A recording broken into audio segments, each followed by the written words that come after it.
So welcome back to the channel. I'm your host, Mr. Bobman221, and today we have a lot of stories. Now the first story, alright, it's pretty fire, I'm not gonna lie. We have Epic Game Store CEO himself, and he legitimately told Steam to go pound sand. He was caught firing up his jets, right? My source is PC Gamer, so big shout out to them. Epic Store will stop exclusives if Steam changes revenue split. That's what the CEO said, and this is like literally him telling Steam to go pound sand. And I have the tweet, right? So we're gonna get right into it. We're gonna start engaging. Now Georgie said, Valve operates how it does today, except that they come out and say that they are going to slash their revenue cut and do not plan on increasing it in the future. In such a scenario, will you still give money for exclusives and compete with them? And damn, Sweeney, alright, this guy is big, alright, he's making paper, he don't have to worry about anything, he's definitely seeing that cash money come in. He is the CEO of Epic Games, guys, and he said this: if Steam committed to a permanent 88% revenue share for all developers and publishers without major strings attached, Epic would hastily organize a retreat from exclusives while honoring our partners' commitments and consider putting our own games on Steam. And you know, this is them dodging them bullets and all that, and they are smart AF, because I feel like that they realize that Steam will not do that, right? So they're like, okay, so we're gonna give a better revenue split to all the developers who choose to put their games on Epic Game Store, right? So we're gonna offer them, we're gonna give them cash money and all that. And obviously this is good for developers. Obviously, if you were given an option and you had two options, let's say Steam would have give you $70 and Epic Game Store would have given you like $88, for sure you would have went towards Epic Game Store. There's nothing wrong in that. But I guess the problem with this is that people don't want to use the Epic Games platform. This is the platform that is silencing critics and all that. I heard that their feedback stuff is pretty bad too, and the whole platform isn't that great overall, right? So people want to have freedom, and in my opinion, and in people's opinion too, put your game on both platforms. If people want to play it on Steam, they can play it on Steam. If people want to go over on Epic Game Store, they can actually go there. But Tim came out of nowhere,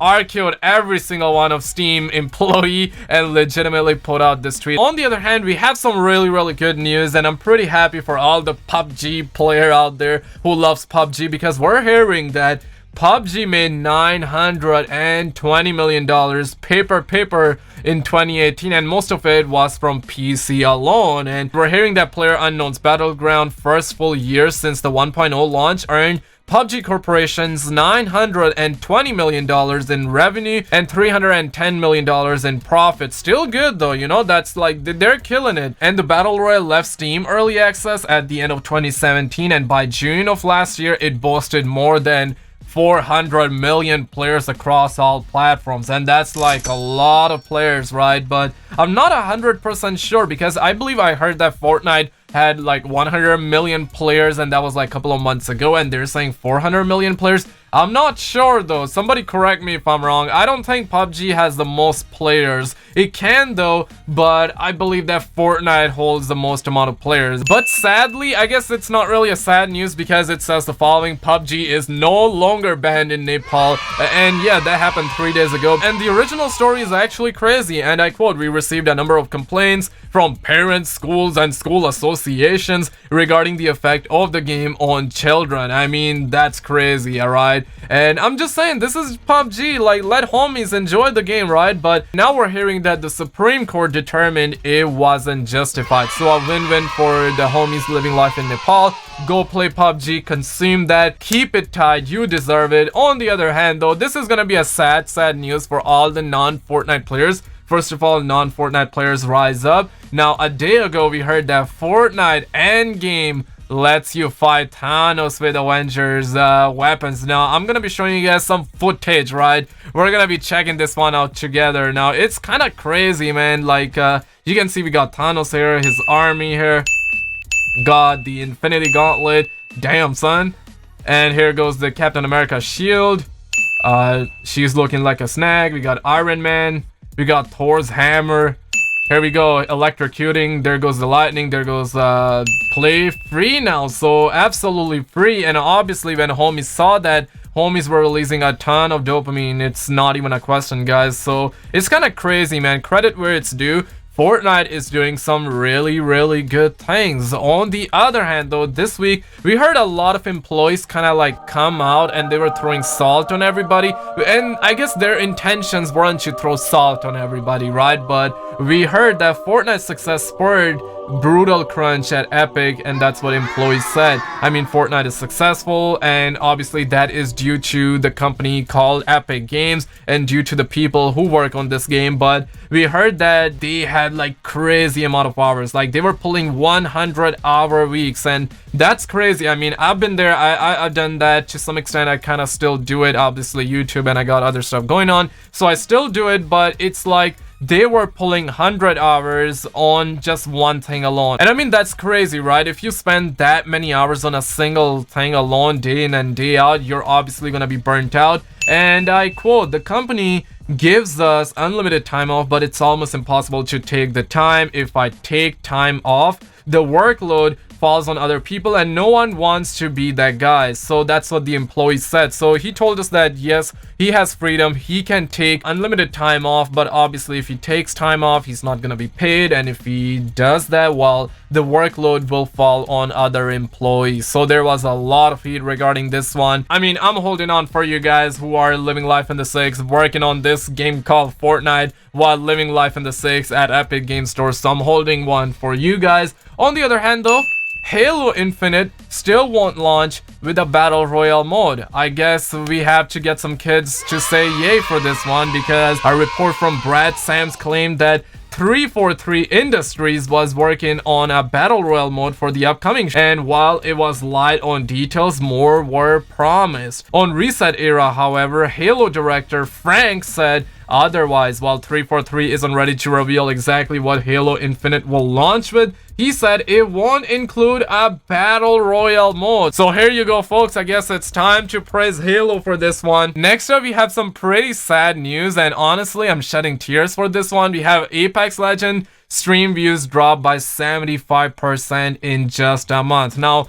hear me out. I have no problem with Apex Legends. I played it twice. I personally don't really like it. I kept up with this. If anyone would ask me, I would always say, yeah, I feel like it has a lot of content, but it's not really for me. I always said that, but now we're seeing that Apex Legends is declining every single day, and that is due to multiple factors. Obviously, the main factor is there are no solos in the game, and I personally am a solo player. I know a lot of other people want to also enjoy the game and want to play in solos as well. So there are a lot of people, and also its battle pass was mediocre, and its battle pass wasn't rewarding homies. Obviously, homies like to get kicks of dopamine. They weren't getting that, so the game is declining pretty hard. And also, like, the sponsors aren't playing. People who are paid big cash money, they are also not playing this game. So there are a lot of factors. So quite a sad day for Apex Legends out there. So post Bobman here, and quickly just want to let you know that Treyarch just tweeted out, and they said that get all the intel on our next operation at 12 p.m. PT,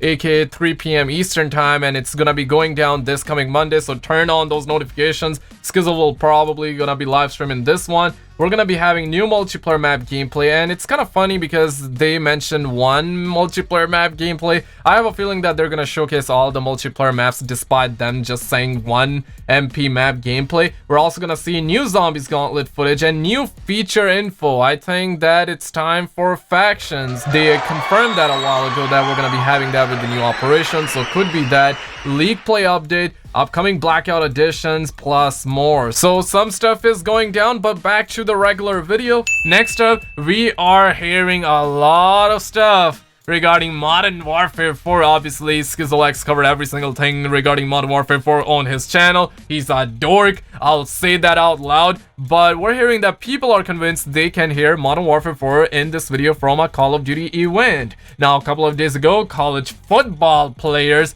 played Modern Warfare 4.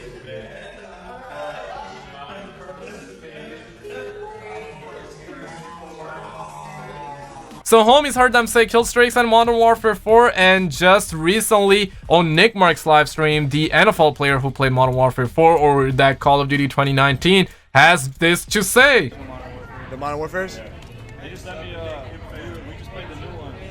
You like it? Yeah, it's like the old Modern Warfare. Bro, every time you play it. So there you have it, folks. Now, obviously, it doesn't confirm Modern Warfare 4, but it kind of confirms Modern Warfare 4. Now, if this game isn't called Modern Warfare 4, then it's definitely gonna be a modern day Call of Duty. That feels like an older Modern Warfare game, so in my opinion, that's a +1 for sure. And also, we got a bunch of teasers and stuff like that for the Black Ops 4 DLC 3. That's gonna be coming out this coming Tuesday on April 30th, and obviously, we're gonna have a Zombies map, but that will probably gonna be coming out later in the month of May, or probably early to mid-June. We had this teaser video, right? It kind of teasing the 3 multiplayer maps. We got the Odin statue here, and this is the new Specialist Spectre was teased as well, and there's just a bunch of stuff going down. Obviously, I'll keep you all in the loops. If you are new to the channel, absolutely like and subscribe. Check out some other videos on the screen, and I will see you in the next one.